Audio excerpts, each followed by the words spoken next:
તળાજા તાલુકાના પિંગળી ગામે બે સિંહોની એન્ટ્રી। તળાજા તાલુકાના પિંગળી ગામ ખાતે ગઈ રાત્રિ દરમિયાન અચાનક બે સિંહ રોડ પર લટાર મારતા જોવા મળ્યા હતા। ગામમાં લાગેલા સીસીટીવી કેમેરામાં આ દ્રશ્યો કેદ થયા છે, જેમાં સ્પષ્ટપણે જોવા મળે છે કે બે સિંહો ગામની મુખ્ય રોડ પર નિરાકે ચક્કર મારી રહ્યા છે। આ અચાનક ઘટનાથી ગ્રામજનોમાં ભયનો માહોલ સર્જાયો છે।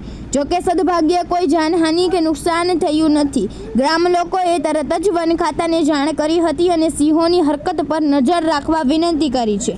વન ખાતાના અધિકારીઓએ લોકોને શાંતિ રાખવાની અપીલ કરી છે તથા સિંહોની હલચલ પર સતત નજર રાખવામાં આવી રહી છે।